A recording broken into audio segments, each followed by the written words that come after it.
तो स्टूडेंट स्वागत करता हूं आपका आपके अपने यूट्यूब चैनल स्टडी विद चिराग पे। तो आज से हम लोग अपना नया टॉपिक शुरू कर रहे हैं, कंट्रोल एंड कोऑर्डिनेशन। स्टूडेंट्स ये बहुत इंपॉर्टेंट चैप्टर है, बहुत स्कोरिंग चैप्टर मैं इसे नहीं कह सकता हूं। स्टूडेंट्स इसमें मार्क्स लूज कर देते हैं। इसमें बेसिक क्वेश्चंस आते हैं, जो मैं बेसिक क्वेश्चंस आपके लिए लाता हूं। सो उन क्वेश्चंस को अच्छे से कीजिए, प्लस एनसीईआरटी को रीड करना बहुत ज़रूरी है। अगर आप एनसीईआरटी रीड करेंगे तो आपके लिए बहुत हेल्पफुल होगा। तो एनसीईआरटी बिल्कुल रीड करिए, मेरे नोट्स को लिखिए, हर चीज़ को याद करते रहिए, रिविजन करते रहिए, क्योंकि ये चैप्टर में बहुत ज़्यादा मार्क्स लूज कर जाते हैं, क्योंकि बहुत छोटे छोटे टॉपिक्स होते हैं इस चैप्टर के। तो उन्हें अच्छे से पढ़िए, अच्छे से समझिए। तो चलिए शुरू करते हैं क्लास 10th का हमारे ये इंपॉर्टेंट चैप्टर, जिसका नाम है कंट्रोल एंड कोऑर्डिनेशन। देखिए, ऑल लिविंग ऑर्गेनिजम्स जो होते हैं वो रिएक्ट करते हैं, रिस्पॉन्ड करते हैं, चेंजेस इन द एनवायरनमेंट को देखते हैं। अब हम क्या है, अब हमारे एनवायरनमेंट में बारिश हो रही है, धूप हो रहा है, ये सभी जो चीज़ें हैं, हम इस पर रिएक्ट करते हैं, हम रिस्पॉन्ड करते हैं, हम इन सभी चीज़ों पर रिएक्ट करते हैं। हमारा जो नेचर है कि हर चीज़ के प्रति अपनी प्रतिक्रिया देते हैं, उसको हम लोग कंट्रोल एंड कोऑर्डिनेशन कह सकते हैं। कोऑर्डिनेशन का क्या मतलब है, आप किसी के साथ कोऑर्डिनेट करें तो उसे हम लोग कोऑर्डिनेशन कह सकते हैं। आप मतलब एक बात समझिए, अगर आप कहीं जा रहे हैं घूमने अपने पेरेंट्स के साथ, और अगर आप कोऑर्डिनेट नहीं करेंगे कि मुझे यही चाहिए, मतलब आपके फादर बोलते हैं कि अभी दिला देंगे थोड़ी देर बाद, तो अगर आप कोऑर्डिनेट करेंगे तभी तो वो आपको और भी चीज़ें बता पाएंगे, और भी चीज़ें दिखा पाएंगे। तो आपका कोऑर्डिनेशन बहुत इंपॉर्टेंट है। तो उसी के लिए इस चैप्टर का नाम है कंट्रोल एंड कोऑर्डिनेशन। चलिए अब देखते हैं फर्स्ट टॉपिक क्या है। फर्स्ट टॉपिक है हमारा स्टिमुली। स्टिमुली क्या होता है? The changes in the environmental conditions to which the organism respond. So students देखिए, अब स्टिमुली होता क्या है। स्टिमुली होता है the changes in the environmental condition. अगर देखिए एग्जांपल आपको मैं सबसे ज़्यादा, आपकी मम्मी ने गरम गरम सब्ज़ी बनाई, आप उसे टच करते हैं अगर उसके ऊपर वाले प्लेट को, तो आपके हाथ में जलता है, आपके हाथ में इचिंग होने लगती है, आपका हाथ जलने लगता है। तो वैसे ही आप अपना हाथ जो है वो हटा लेते हैं। तो इसका मतलब क्या होता है? इसका मतलब ये होता है कि आपके दिमाग ने रिस्पॉन्ड किया, ये खतरनाक चीज़ है, इसके पास से अपना हाथ हटा लो। तो ये क्या है? ये एक स्टिमुली है, मतलब बहुत तेज़ मैसेज करना, मतलब आपके स्किन ने ये एब्जॉर्ब कर लिया कि ये खतरनाक चीज़ है, ये गर्म है, अपना हाथ हटा लो। आपने हाथ हटाया, कैसे हाथ हटाया? जब आपके ब्रेन ने मैसेज किया कि यहाँ से हाथ हटाना है। तो मतलब कितना रैपिड इन लोगों का काम होता है, आप लोग समझ सकते हैं। उसके बाद देखिए, सम ऑर्गेनिज्म, हम किस तरीके से रिस्पॉन्ड करते हैं, हम किस तरीके से हर कुछ चेक करते हैं, वो रिसेप्टर्स के द्वारा करते हैं, वो मैं आपको आगे बताता हूँ। देखिए, लेकिन उसके जो तरीके कितने सारे हैं। देखिए, पहला लाइट है, हर्ट है, हीट है, कोल्ड है, स्मेल है, टेस्ट, प्रेशर, पेन, टच, इन सभी चीज़ों से आप देख सकते हैं, आप महसूस कर सकते हैं। आप ठंड, गर्म, जो भी हमारे वातावरण में जो चेंजेस होते हैं, आप उन सभी को सह सकते हैं, समझ सकते हैं। पेन होता है, दर्द होता है, उसको आप लोग सहते हैं। प्लस आपको अगर कोई टच करता है तो आप देखते हैं, आप कोई भी चीज़, अच्छी चीज़ बनती है, कोई भी टेस्टी चीज़ बनती है, वो आप स्मेल कर सकते हैं। तो वो इन सभी चीज़ों को ही हम लोग स्टिमुलस कहते हैं, स्टिमुली कहते हैं, आप जो जल्दी से बहुत एक्सप्रेस कर लेते हैं। अब देखिए, सीबीएसई 1 मार्क का क्वेश्चन जो आपको मेरे चैनल पर बिल्कुल मिलता है। देखिए, who reacts to the stimuli. अब कौन रिएक्ट करता है आपका स्टिमुली के ऊपर? अब देखिए, अब जो यूनिसेलुलर ऑर्गेनिजम्स होते हैं उनमें कैसे होता है आपका जो डिफरेंट तरीके का कंट्रोल एंड कोऑर्डिनेशन। अब ये यूनिसेलुलर ऑर्गेनिज्म है। अब आपका एक अमीबा को पकड़िए। अमीबा क्या है? फूड को देगा, यानी ये उसका फूड है, प्रे है। अब वो क्या करेगा? अब अपने सीडोपोडिया की हेल्प से वो फूड को लेगा, फिर वो अपने फूड वैक्यूल में ले जाएगा, और फूड के जो अच्छे पार्टिकल्स हैं, न्यूट्रिएंट्स हैं, उन्हें लेकर फूड को जो है वो एक्सक्रीटा के माध्यम से, एक्सक्रीटा जो है वेस्ट है, उसे बाहर फेंक देगा। इस प्रोसेस को हम लोग फाइगोसाइटोसिस पढ़ते हैं, आप लोग अपने जूनियर क्लासेस में पढ़ चुके होंगे। प्लस लाइफ प्रोसेस में भी मैंने आपको अमीबा का प्रोसेस बताया है।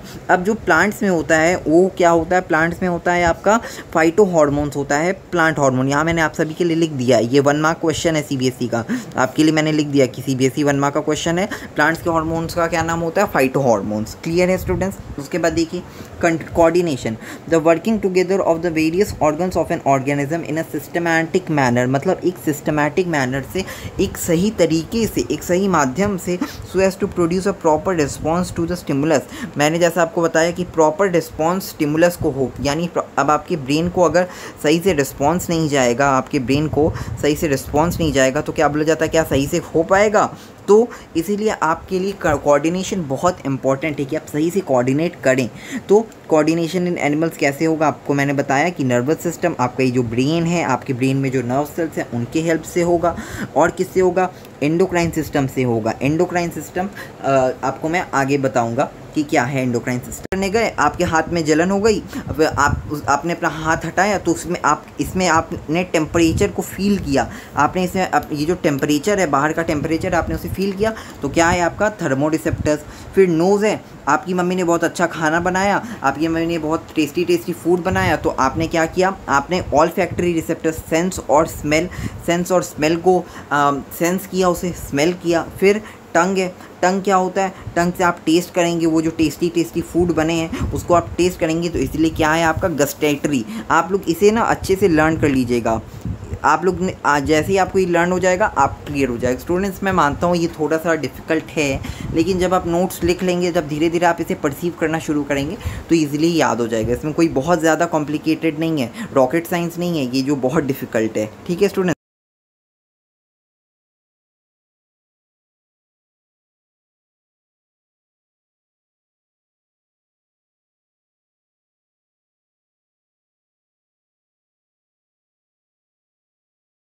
बता दिया कि क्या बोले जाते हैं रिसेप्टर्स क्या हैं। अब आपको देखना है कि इफेक्टर्स क्या हैं, इफेक्टर्स क्या होते हैं, अब आपको वो देखना है। ठीक है स्टूडेंट, देखिए इफेक्टर्स क्या है, बॉडी मसल्स और ग्लैंड। अब आपको मैंने ये जो आपका 2.5 किलो का हाथ है, ये बहुत अच्छा नहीं बना है, माई drawing was not so good. तो आपका ये जो 2.5 किलो का हाथ है, बॉडी मसल और ग्लैंड। अब इफेक्टर्स क्या होते हैं, बॉडी मसल, आपके जो मसल्स होते हैं और जो ग्लैंड्स होते हैं, डिफरेंट तरीके, पिट्यूटरी ग्लैंड, आपने डिफरेंट टाइप्स के ग्लैंड सुने होंगे, सैलिवरी ग्लैंड, ये सब जो ग्लैंड्स होते हैं ये इफेक्टर्स के ऊपर ही काम करते हैं। When we touch a hot plate accidentally your hand muscle respond to the stimulus as effectors. अब आपने गलती से गर्म प्लेट छू लिया, आपकी मम्मी ने जो बनाया, तो आपका जो स्टिमुलस है, आपका जो ब्रेन है, जल्दी से रिएक्ट करता है इफेक्टर्स को, यानी स्किन को, आपके हाथ को रिएक्ट करता है कि अरे ये तो बहुत गर्म है, जल्दी से इसे हटाओ। तो ये इफेक्टर्स एक रिएक्टर्स है कि जल्दी से इसे हटाना है। तो this is called as reflex action. आप जो भी एक्शन बहुत तेज़ी से, बहुत जल्दी लेते हैं, इनवॉलेंटरी, बिना सोचे समझे जो एक्शन ले रहे हैं, उसे हम लोग रिफ्लेक्स एक्शन कहेंगे। Reflex action is a sudden action, involuntary action of the body in response to the stimuli. मतलब अगर आपके सामने एक एक्सीडेंट हुआ, मानते हैं, आप जल्दी से जाकर उस आदमी को हॉस्पिटल, मतलब आप ये नहीं सोचेंगे ना कि क्या करें क्या नहीं करें, आप जल्दी से जाएंगे, आपके पास अगर डिवाइस है आप एम्बुलेंस कॉल करेंगे, अगर आपके पास है, उस आदमी को देखेंगे कि उस आदमी की ब्रीदिंग चल रही है कि नहीं। तो ये क्या है, एक तरीके का इनवॉलेंट्री एक्शन है। आप ये भी देख लीजिए, don't take this as a personally, when you touch a hot plate accidentally your hand response to the stimulus, मतलब आपका हैंड रिस्पॉन्ड करता है स्टिमुलस को एज इफेक्टर्स। इफेक्टर्स क्या होते हैं, इफेक्टर्स मैंने आपको बताया कि मतलब जल्दी से इफेक्ट करते हैं कि जल्दी से हाथ हटाना है। उसके बाद देखिए the pathway taken by nerve muscles in reflex action is called reflex arc. अब देखिए आप लोग अपने जो एनसीईआरटी का पेज है वहाँ आप लोग देख सकते हैं कि वहाँ एक डायग्राम बना है जिसे हम लोग रिफ्लेक्स आर्क कहते हैं। ठीक है, reflex action is a sudden action. ठीक है, the pathway of the nerve impulse और इलेक्ट्रिकल सिग्नल्स का जो इम्पल्स है इन अ रिफ्लेक्स एक्शन में is called reflex arc. Reflex action में मतलब रिफ्लेक्स बहुत जल्दी। अब देखिए reflex arc allow rapid response. आप लोग देखिए एनसीईआरटी में आप लोगों का जो डायग्राम है रिफ्लेक्स आर्क का, आप लोग उसे देखिए, उससे आप समझ जाएंगे जो मैं आपको समझा रहा हूँ कि जो मतलब आपने अपना हाथ जो पीछे हटाया, that is called reflex arc. ठीक है, reflex arc allow rapid response, rapid बहुत तेज़ी से, आपने जैसे मैंने आपको वो एक्सीडेंट वाला केस बताया, ठीक है, तो वो एक रिफ्लेक्स आर्क की तरीके से आपने उस आदमी को अपने हाथों में उठाया, आप एम्बुलेंस की तरफ दौड़े, ये सब जो है ये रिफ्लेक्स आर्क का एग्जाम्पल हो सकता है। ठीक है, आपके एनसीईआरटी में दिया होगा ये डायग्राम, आप ये मैक्सिमम 3 मार्क्स का आ सकता है, तो आप लोग प्लीज़ उसे प्रैक्टिस कर लीजिएगा, ये बहुत इंपॉर्टेंट है। अब देखिए हमारा जो नर्वस सिस्टम है, अभी जो नर्वस सिस्टम है क्या है, नर्वस सिस्टम और पेरिफेरल नर्वस सिस्टम, तो सीएनएस और पीएनएस, ये याद रखिएगा इसकी फुल फॉर्म्स। ठीक है, इसलिए मैं आपको हर चीज़ें क्लियर करते हुए आगे बढ़ रहा हूँ। अब नर्वस सिस्टम, जो सेंट्रल नर्वस सिस्टम, उसमें आपका आता है ब्रेन और क्या आता है उसमें, और स्पाइनल कॉर्ड आता है, आपका दिमाग और स्पाइनल कॉर्ड यानी कि रीढ़ की हड्डी। उसके बाद देखिए क्या है आपका, फिर peripheral nervous system, autonomic nervous system और वॉलंटरी नर्वस सिस्टम। फिर आपको ऑटोनॉमिक में और क्या आ जाता है, सिंपैथेटिक नर्वस सिस्टम और पैरासिम्पैथिक नर्वस सिस्टम। इन सभी को मैं आगे क्लियर कर रहा हूँ, लेकिन मैं यहाँ आपको एक फ्लो चार्ट पहले ब्रीफली बता दे रहा हूँ कि हम लोग आगे पढ़ेंगे क्या, किस चीज़ के ऊपर पढ़ेंगे, बहुत इंटरेस्टिंग है।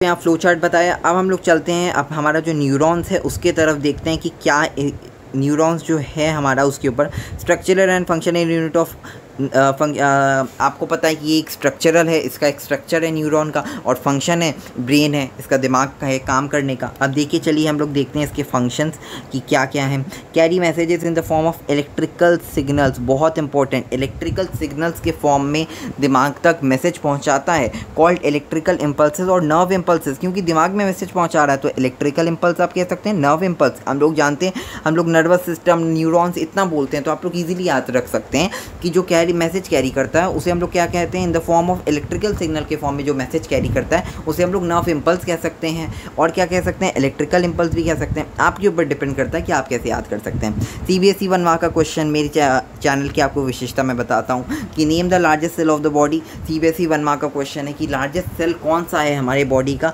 हमारे बॉडी का लार्जेस्ट सेल है नर्व सेल। अब देखिए इतनी लंबी इसकी बॉडी होती है तो ये आपको लॉन्गेस्ट सेल लगेगा ही, इसमें बिना सोचे समझे आपको टिक करना है नर्व सेल के ऊपर, if it is in the MCQ। अब देखिए कंपोनेंट्स ऑफ न्यूरॉन, न्यूरॉन कैसे बना होता है। अब देखिए न्यूरॉन किस तरीके से बना होता है, सेल बॉडी, साइटोन, डेंड्राइट्स और एक्सॉन, इन तरीके से आपका इन सभी चीज़ों से न्यूरॉन आपका बना होता है। सो स्टूडेंट्स देखिए, अब सेल बॉडी जो है आपका, ये जो सेल बॉडी है इसको हम लोग साइटोन कहते हैं। ये जो हमारा सेल बॉडी है इसे हम लोग क्या कहते हैं, इसे हम लोग साइटोन कहते हैं, इसे हम लोग साइटोन कहते हैं। उसके बाद देखिए डेंड्राइट्स होते हैं, इधर आपके जो इधर आपके जो ये टर्मिनल्स निकले होते हैं इसे हम लोग डेंड्राइट्स कहते हैं। एक मिनट में इंक चेंज कर देता हूँ। इधर जो होते हैं हमारी, ये जो होते हैं ये हमारे डेंड्राइट्स होते हैं, ठीक है स्टूडेंट। और इधर आपका ये जो इधर पतली सी वायर जाती है ना ऐसे, इसको हम लोग एक्सॉन कहते हैं। आपको मैं क्लियर करके एक डायग्राम दिखा दूंगा। फिर देखिए, अब देखिए सबकी हम लोग क्वालिटीज़ पढ़ते हैं कि क्या क्या है। एनिमल सेल में क्या होता है, कंटेन साइटोप्लाज्म एंड न्यूक्लियस, या भी ये देखिए साइटोप्लाज्म है, और साइटोप्लाज्म के बाहर आप लोगों ने अपने जूनियर क्लासेस में पढ़ा, ये एक सेल है, ये इसका न्यूक्लियस है, और इसके बाहर जो है लिक्विड सब्सटेंस, इसको हम लोग क्या कहते हैं, जो बाहर लिक्विड सब्सटेंस है इसे हम लोग कहते हैं न्यूक्लियस, ठीक है। अब देखिए ये हमारा न्यूक्लियस है और इसके बाहर आपका साइटोप्लाज्म है जो लिक्विड सब्सटेंस है। देखिए है long and thin wire stretching of cell body, long है, थिन वायर है, स्ट्रेचिंग बॉडी है, लंबी चौड़ी इसकी बॉडी है, इसीलिए हम लोग लॉन्गेस्ट सेल कह रहे हैं। फिर देखिए डेंड्राइट्स क्या होते हैं, the shorter fibre on the body of a neuron, the shorter fibre मतलब सबसे छोटा डेंड्राइट्स। अब देखिए यहाँ भी फैला है, यहाँ भी फैला है, हर जगह है ना, तो हर जगह है तो थोड़ा थोड़ा मात्रा में ही होगा, यहाँ नहीं होगा। ये मेरी डायग्राम थोड़ी सी ख़राब है, ठीक है। डेंड्राइट्स ये है। एक्सॉन क्या है, longest cell of a neuron, लंबा है, इतना लंबा है, इतना लंबा है, इसीलिए longest cell of the neuron है, सबसे लंबा सेल है। Has a insulating and protecting impulse of myelin around it. Myelin जो होता है, माइलिन क्या होता है, माइलिन एक सब्सटेंस होता है जो फैट और प्रोटीन से बना होता है, ठीक है। माइलिन एक ऐसा सब्सटेंस होता है, आप लोग यहाँ देख सकते हैं, मैंने ऐसे मार्क किया है।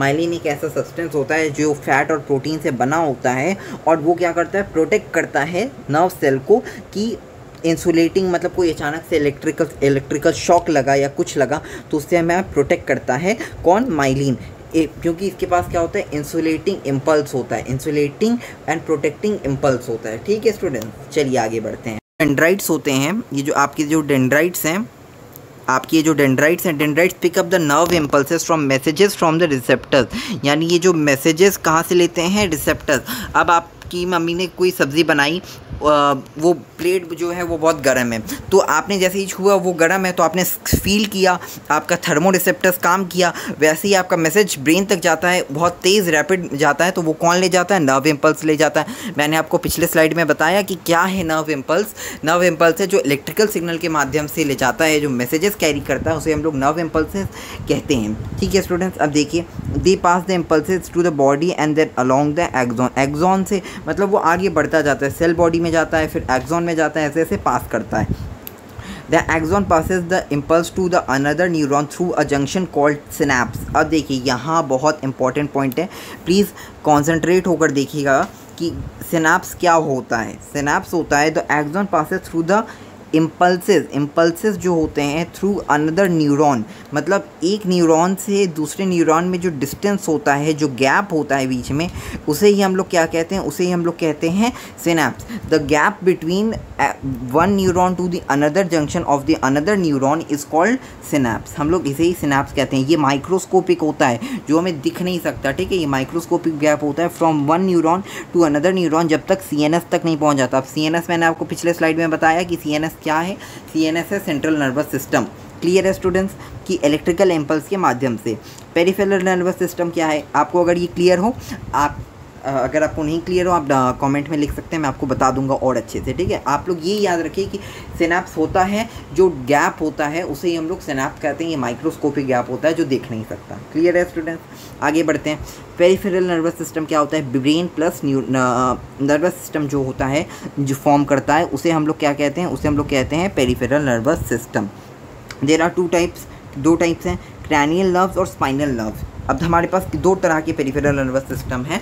अब फर्स्ट है क्रैनियल नर्व्स है, फर्स्ट है आपका क्रैनियल नर्व्स, उसके बाद है आपका स्पाइनल नर्व्स, ठीक है। इन दोनों को ही आपको याद रखना है। तीसरा विसरल नर्व्स है जो आपके सिलेबस में नहीं है, तभी मैंने लिख दिया है, ठीक है।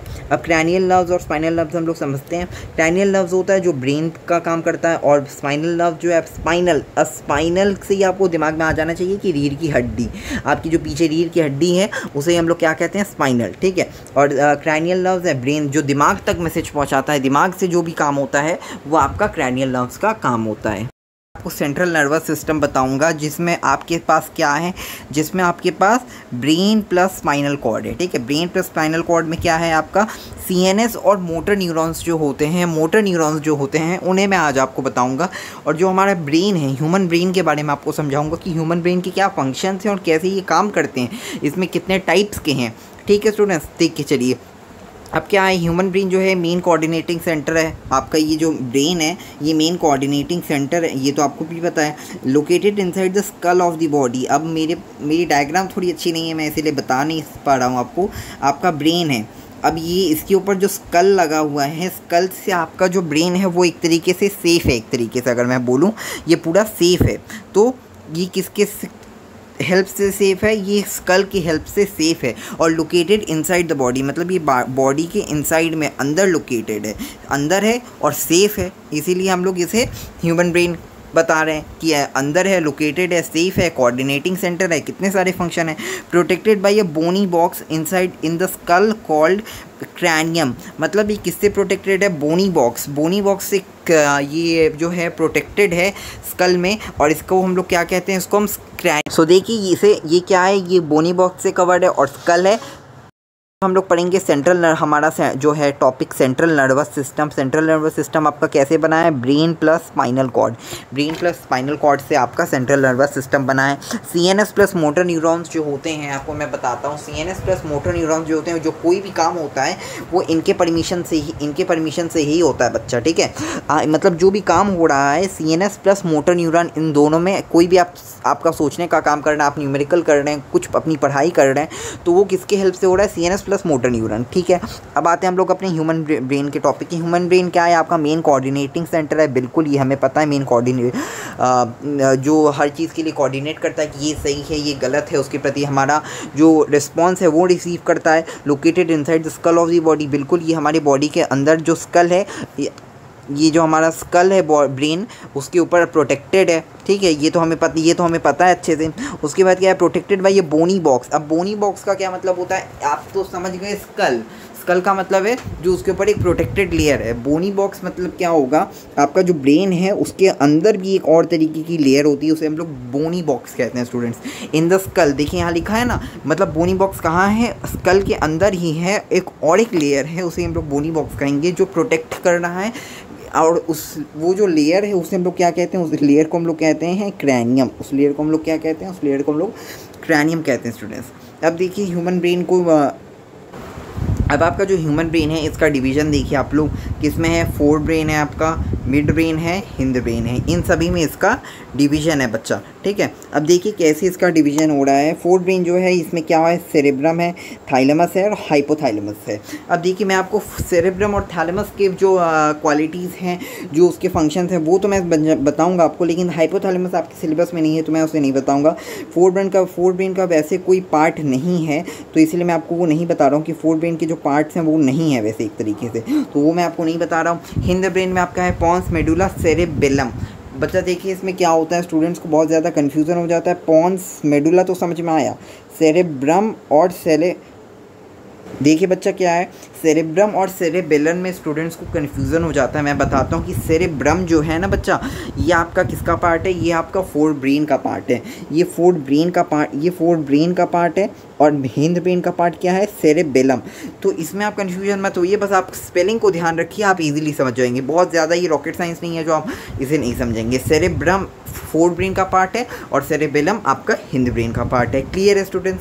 आप सभी को इन सभी के जो फंक्शंस हैं वो आपको बताता हूँ एक एक करके। देखिए मैंने आप सभी के लिए लिखा है अलग से, फोर्थ ब्रेन है, मिड ब्रेन है और हिंद ब्रेन है, सब अलग से मैं आपको समझाता हूँ। देखिए अब मैंने यहाँ फर्स्ट में लिख दिया है कि जो फोर्थ ब्रेन है मोस्ट कॉम्प्लेक्स और स्पेशलाइज्ड सेल होता है, मतलब कॉम्प्लेक्स होता है, बड़ा होता है, स्पेशलाइज्ड होता है, इसके ज़्यादा स्पेसिफिक फंक्शंस होते हैं। इसके क्या होते हैं, इसके ज़्यादा जो होते हैं आपके इसके स्पेसिफिक फंक्शंस होते हैं।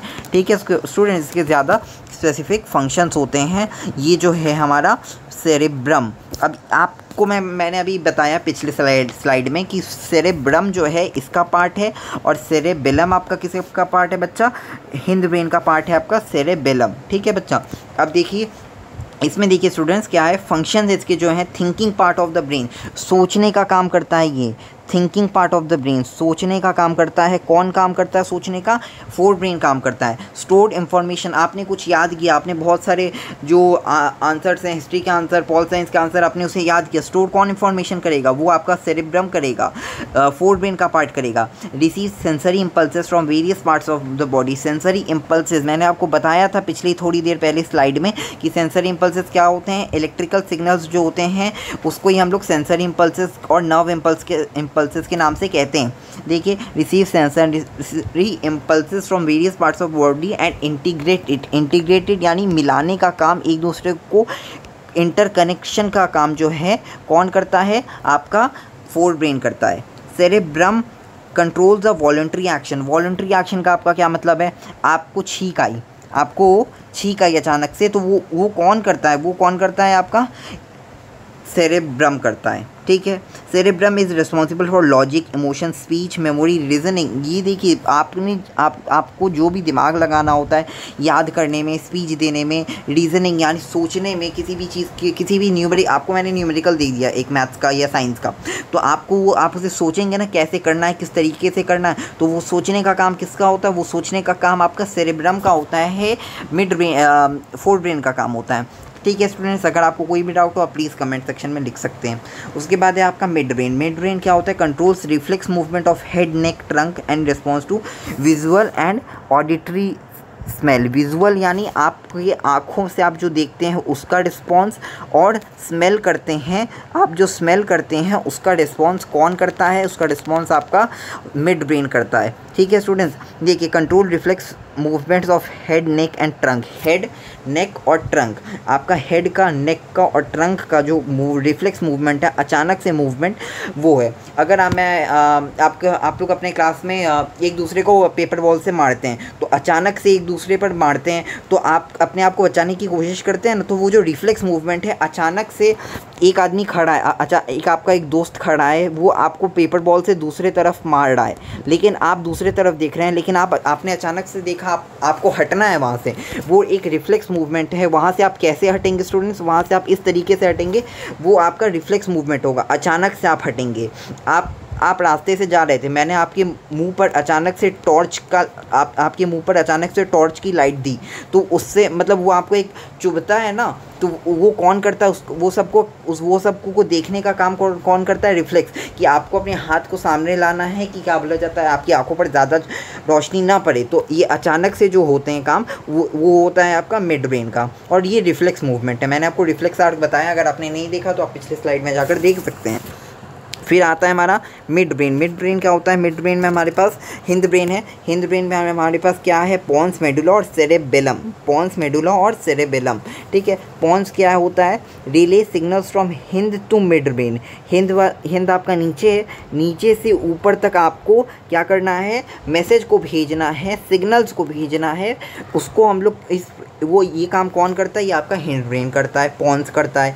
मेडुला ऑब्लांगा। अब मेडुला ऑब्लांगा क्या है? कंट्रोल्स ऑल इनवॉलंटरी एक्शन, जो बिना सोचे समझे जो ऑप्शन काम होता है वो आपका मेडुला ऑब्लांगेटा करता है। अब आपका मेडुला ऑब्लांगा क्या है? Controls all involuntary action such as vomiting, sneezing, yawning, breathing and blood pressure. अब देखिए, आप अगर किसी के सामने जमाई लेते हैं तो आप क्या उसके आपको क्या पता रहता है कि अब मैं इसके सामने जमाई लूँगा?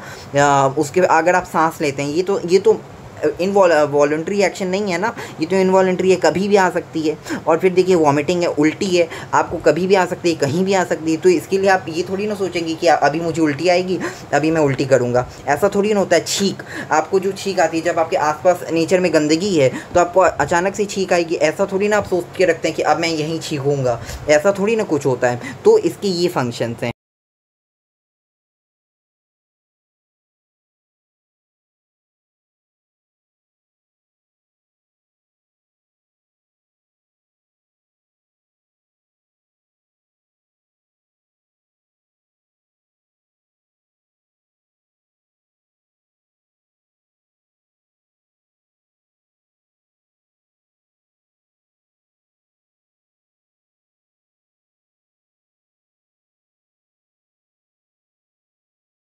हमारा लास्ट टॉपिक क्या है? सेरेबेलम। आपको मैंने बताया था कि सेरेब्रम और सेरेबेलम क्या है स्टूडेंट? सेरेब्रम जो है आपका फोर ब्रेन का पार्ट है, सेरेबेलम आपका हिंद ब्रेन का पार्ट है। तो देखिए क्या है सेरेबेलम आपका? सेरेबेलम है आपका regulates body movement and posture balance. मतलब आप देखिए बॉडी के मूवमेंट, पोस्चर और बैलेंस का, आप एक साइकिल चला रहे हैं तो आपको कहाँ बैलेंस रखना है, कैसे बैलेंस रखना है, दोनों पैरों को रखना है, कैसे क्या करना है, ये आपका जो बैलेंस है ये सब में दिमाग लगाने का काम कौन करता है? सेरेबेलम करता है, जो कि हिंद ब्रेन का पार्ट है स्टूडेंट्स। जो किसका पार्ट है? हिंद ब्रेन का पार्ट है। वो ये सब का काम, ये सब जो भी चीज़ें हैं वो ये करता है, ठीक है। अब देखिए स्पाइनल कॉर्ड है, it is a pathway for messages send by the brain to the body. मतलब जो स्पाइनल कॉर्ड है, आपकी जो रीढ़ की हड्डी है, उसमें जो मैसेजेस भेजने का काम है ब्रेन टू दी बॉडी, मतलब ब्रेन से बॉडी में ये सभी जाती हैं, ठीक है। आपको सेरेबेलम क्लियर होगा कि बॉडी में जो बॉडी मूवमेंट जो है, चलना फिरना, जो पोस्चर है, सीधे खड़े रहना और भी जो पोस्चर्स हैं वो सब किसका काम होता है? वो सब सेरेबेलम का काम होता है। मैंने ऊपर देखिए आप सभी के लिए लिखा है वॉलंटरी एक्शन। देखिए सेरेब्रम क्या करता है? वॉलंटरी एक्शंस, सोच समझकर जो काम करना रहता है, और जो सोच समझकर सेरेब्रम का काम है। बिना सोचे समझे जो है वो किसका काम है? हिंद ब्रेन में जो आपका मेडुला ऑब्लांगा है, हिंद ब्रेन में आपका मेडुला ऑब्लांगा है, वो उसका काम है, ठीक है स्टूडेंट्स। आशा करता हूँ कि आप लोगों को ये चैप्टर अभी ये आपको मैंने जितना पढ़ाया आपको उतना क्लियर होगा। अगर आपको कोई डाउट आप बेझिझक कमेंट सेक्शन में लिख सकते हैं, और इसका एक सेकंड पार्ट भी आएगा, वो भी जल्दी मैं आप सभी खिलाऊंगा। सो अपना प्यार बनाए रखिए, and for further updates do like, subscribe, share my channel. Thank you so much.